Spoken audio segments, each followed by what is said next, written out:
about 16 years old, my parents gave me this wonderful gift of a trip to New York City. I had been to New York before, but only as a stopover on my way to England, I think.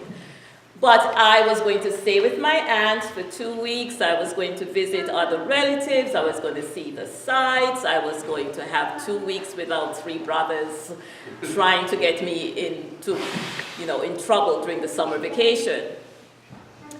And I had a wonderful time. But one of the things I remember clearly was my first trip into Manhattan. Now, I'd seen pictures of the great New York City. I'd seen it in movies. I'd read about it in books. I'd even seen the skyline from Brooklyn. But on that subway trip, as I climbed out of the subway and came to a stop by the traffic sign to cross the road, there was something about where I was that made my eyes go up. And I looked around me, and I tell you truly, my jaws dropped. I had no idea that this awesome thing as skyscrapers were so big, so massive, so towering.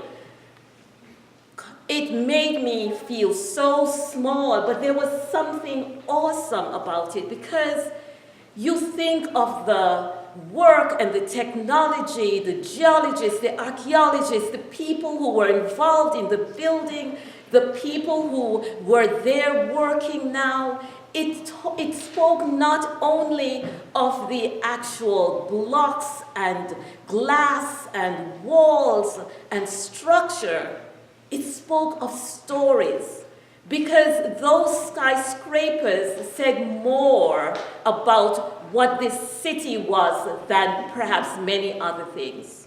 It talked about the power and the ingenuity and the strength. It was bigger and better. It spoke to people who from afar looked on. It said what we were as a city, maybe even as a nation, as it stood there. Someone once said that the skyscrapers were boasts in glass and steel. And I think that's what the disciples felt when they stood outside the temple in Jerusalem. Because in Jesus' time, that was the skyscraper of Jerusalem. It stood atop the highest point. It was rebuilt by Herod the Great. He had great ideas about what buildings should be, and I guess to attach it to his name, he wanted the grander, the better. And so this new temple was the size of 4.5 football fields. Some of its buildings rose 10 to 15 stories, so you can imagine how many centuries ago, how massive that would be from atop the hill. It was made from marble and the cedars of Lebanon. And the historians of that time tell us that Herod also plated some of the wall, the outer wall, in gold, so that when the sun shone, it reflected so brightly that it was blinding. And here we have the apostles looking on the disciples and thinking, what a large stone, what a large building. Some of those stones weighed over 500 tons.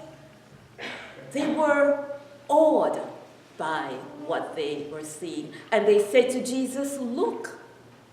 It held the story of their religion, of their struggles, but it was also holding the story of hope. Because in the midst of being an oppressed people under Roman rule, there was their temple, there God dwelt. But Jesus wanted them to look elsewhere. Because you see, God is not contained in buildings, no matter how impressive they are. No matter what our cathedrals or our house of worship looks like, God is not contained in that building. And so just before the passage that we just heard proclaimed, in Mark, we see Jesus and his disciples just sitting in the temple. And Jesus is people watching.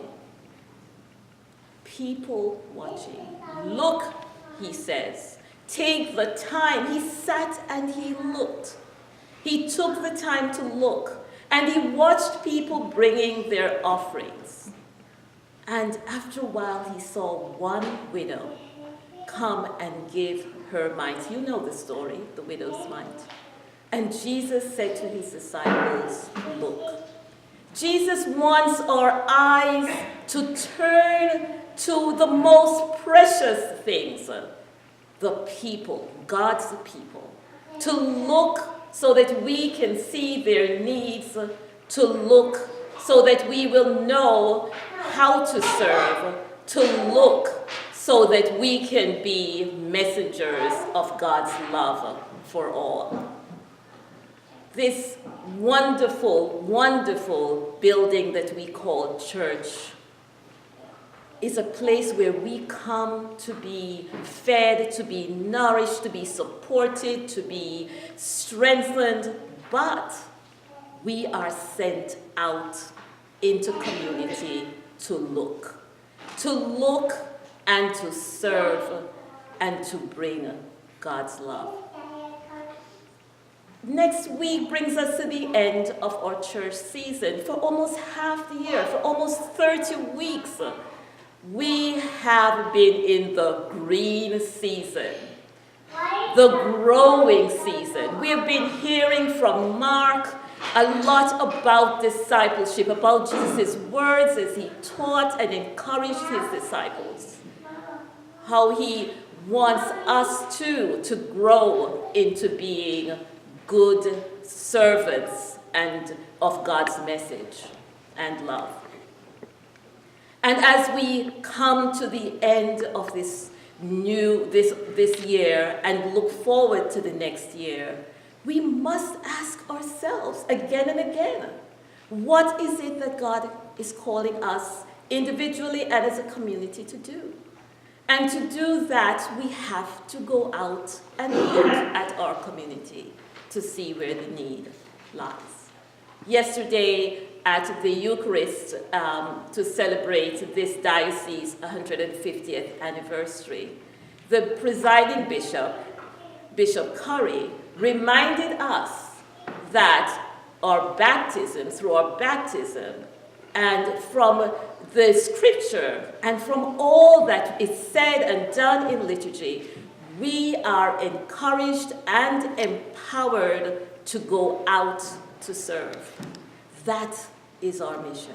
Not to be enticed and entangled and protective of who we are as a people within this building, but who we can be out in the world amongst God's people. Let us go out, let us look, and then let us serve. Amen.